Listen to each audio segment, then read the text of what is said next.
কথায় বলে পুরনো চাল ভাতে বাড়ে। হ্যাঁ, একদম সঠিক কথা। অধীর রঞ্জন চৌধুরীর ভোট প্রচারে নামতেই জনগণের উৎসাহ, উদ্দীপনা ও সীমাহীন ভালোবাসা দোয়া আশীর্বাদ করলেন অধীর রঞ্জন চৌধুরীকে। মুর্শিদাবাদ জেলার বহরমপুর কেন্দ্রের কাসিমবাজার এলাকার মানুষ সেই ছবি ধরা পড়ল আমাদের আখেরিগঞ্জ নিউজ চ্যানেলের পর্দায়। বলতে পারা যায় অধীর রঞ্জন চৌধুরীর প্রচারে ঝড়। মুর্শিদাবাদ জেলার কাসিমবাজার এলাকায় দেখা গেল এক ভিন্ন রকম চিত্র। প্রচুর মানুষ জনসমুদ্র হয়ে অধীর রঞ্জন চৌধুরীকে দোয়া আশীর্বাদ করলেন কাসিমবাজার এলাকার মানুষ। এ বিষয়ে কংগ্রেস নেতৃত্বরা, কংগ্রেসের বক্তারা একাধিক বিষয়ে তৃণমূল এবং বিজেপিকে সাঁড়াশি আক্রমণ শানালেন। কি বলেছেন তারা শোনাবো আপনাদের। এই ভিডিওটি যারা দেখছেন ভিডিওটি শেয়ার করবেন, চ্যানেলটি লাইক করবেন আর সাবস্ক্রাইব করবেন। আই লাভ মাই ইন্ডিয়া, মেরা ভারত মহান। আপনারা দেখছেন আখেরিগঞ্জ নিউজ। আমাদের সবার প্রিয় ফিরোজাদিকে ধন্যবাদ জানাই। এখানে উপস্থিত আমাদের শহর কংগ্রেসের সভাপতি অরিন্দ্রাম দাস, যাকে আমরা পাপ্পুদা বলে জানি। এখানে এই বহরমপুর শহরের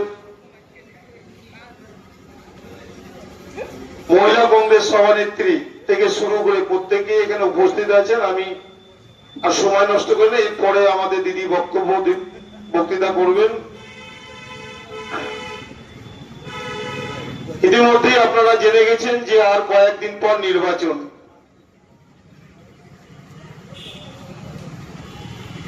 তাই নির্বাচন মানেই সমস্ত দল নির্বাচনে অংশগ্রহণ করবে, মানুষ তাদের মতামত জানাবে, মানুষ চিন্তা করবে কাকে সমর্থন দেবে, কোন দলকে সমর্থন করবে।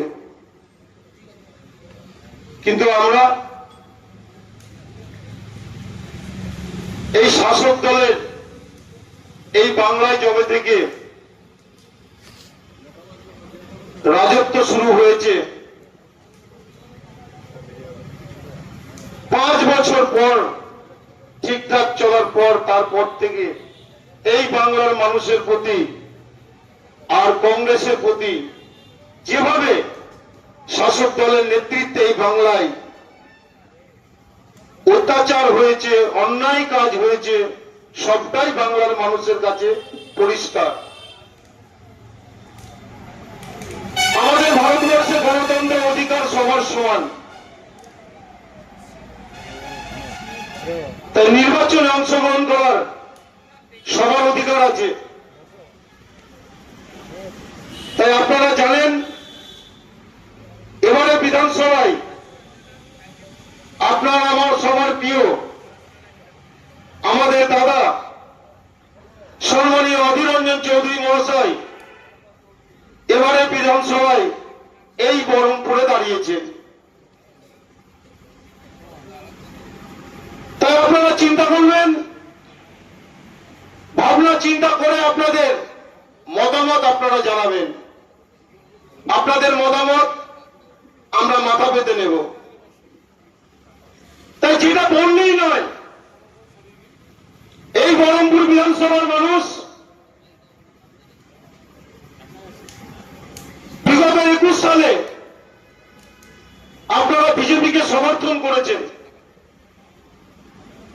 আমরা মাথা পেতে নিয়েছি।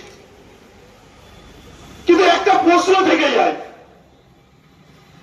একজন নির্বাচিত জনপ্রতিনিধি তার দায়িত্ব কি? যখন এই বহরমপুর বিধানসভায় পঞ্চায়েত থেকে পৌরসভা লাগাম ছাড়া দুর্নীতি, বেআইনি কার্যকলাপ, উন্নয়নের নামে লুট, তখন কিন্তু আমাদের এই বহরমপুর বিধানসভার বিধায়ক তাকে কিন্তু আমরা একবারও এই পঞ্চায়েত দুর্নীতি আর পৌরসভার দুর্নীতি, সাধারণ ব্যবসাদারদের প্রতি অন্যায়, তাকে কিন্তু আমরা একবারও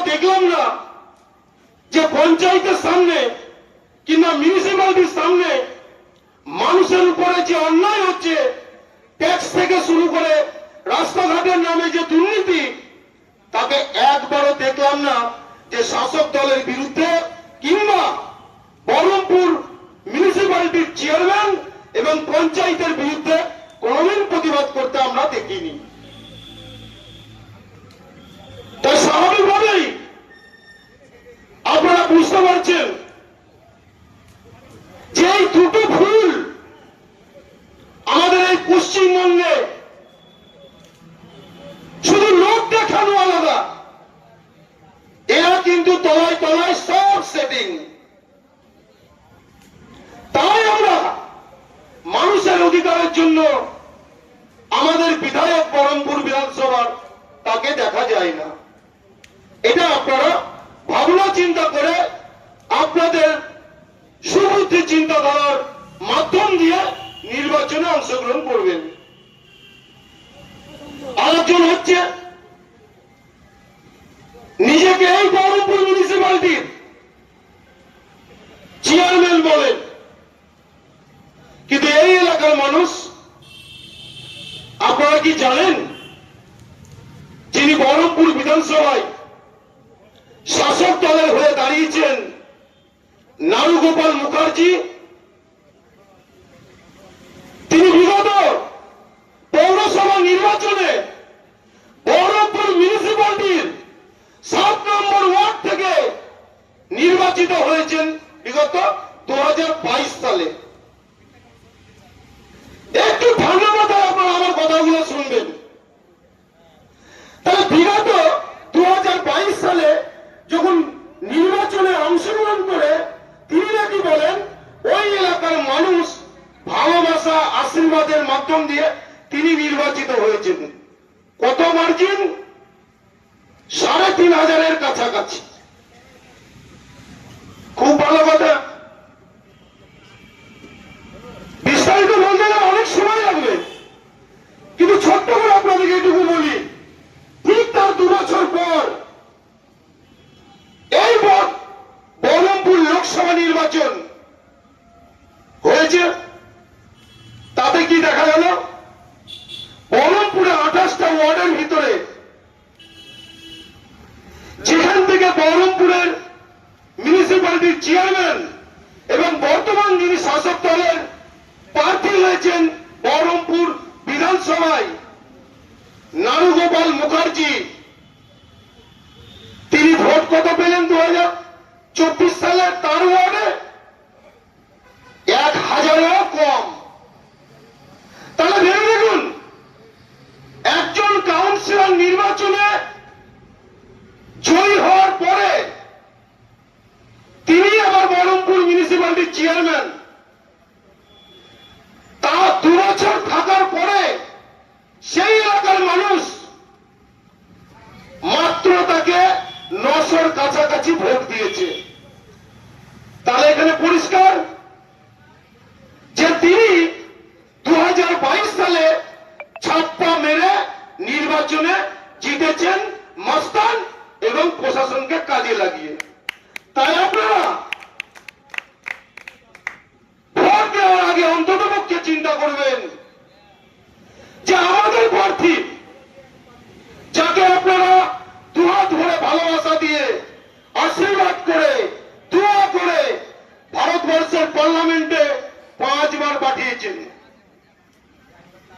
যাকে বিশ্বাস করে এই মুর্শিদাবাদ জেলায় এককভাবে জেলা পরিষদ তুলে দিয়েছেন, যাকে বিশ্বাস করে এই বহরমপুর বিধানসভার বিরোধী শূন্য ভোট করে তুলে দিয়েছেন, সেই ব্যক্তি আমাদের বহরমপুর বিধানসভায় নির্বাচনে অংশগ্রহণ করেছেন, সম্মানীয় আমাদের দাদা অধীর রঞ্জন চৌধুরী মহাশয়। তাই এই এলাকার মানুষ আপনারা চিন্তাধারা করে দেখবেন যে বিজেপির যিনি বিধায়ক আপনাদের ভোট নিয়ে এখানকার শাসক দলের নেতাদের সঙ্গে মিলেমিশে সমানে ব্যবসা করে গেছে, আপনারা তার ঠিক মতো দেখাও পাননি।